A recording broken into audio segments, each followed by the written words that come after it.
Je voudrais d'abord vous dire que Ouidah est désormais plus que jamais sur la carte mondiale en ce qui concerne les musées et surtout les cités-musées, puisque nous avons décidé de faire de la ville de Ouidah une cité-musée, parce que le potentiel de Ouidah est tel que toute la ville historique vaut la peine d'être valorisée. Et comme on a l'habitude de le dire trivialement, c'est un musée à ciel ouvert que nous sommes en train, évidemment, de valoriser.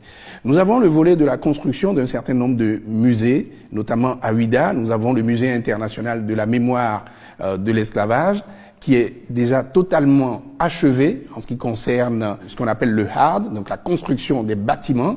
Et nous en sommes maintenant au niveau de l'installation des équipements et de la scénographie. Donc sinon ce musée est totalement achevé et devrait rentrer en exploitation dès cette année 2025.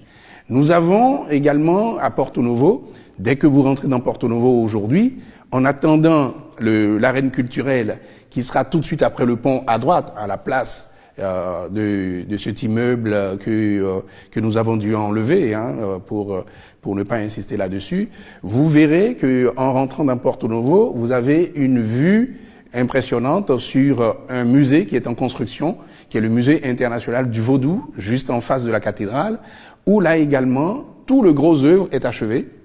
Et il reste maintenant à faire un certain nombre de travaux en ce qui concerne toujours la scénographie, en ce qui concerne le second œuvre, pour que dès cette année également ce musée soit livré. Dans le point des autres musées, nous avons un musée qui va venir, le MAC, à Cotonou, dont l'essentiel est déjà fait en ce qui concerne les études, et les appels d'offres ont déjà été lancés pour pouvoir recruter les entreprises qui vont construire.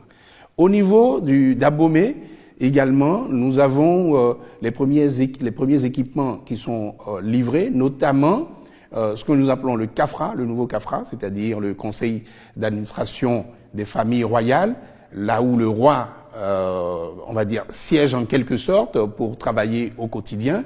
Ça permet évidemment de pouvoir libérer le site pour que les travaux puissent démarrer. Là également, nous sommes à la phase de l'appel d'offres pour sélectionner les entreprises pour que les travaux du musée démarrent, ainsi que la réhabilitation de 4 anciens palais.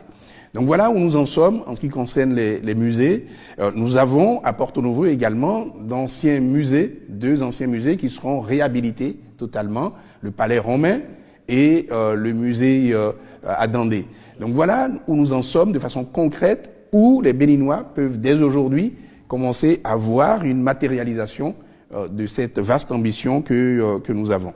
Je peux poursuivre en disant effectivement que nous avons également, parce que c'est un peu patrimonial, le palais de Niki, qui est en construction.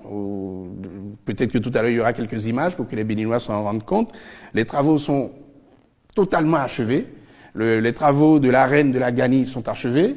Il reste quelques petites finitions au niveau du palais royal lui-même pour pouvoir redonner, disons, tout son faste au royaume de Niki et surtout avoir cet écrin de valorisation de ce patrimoine exceptionnel qu'est la Gani.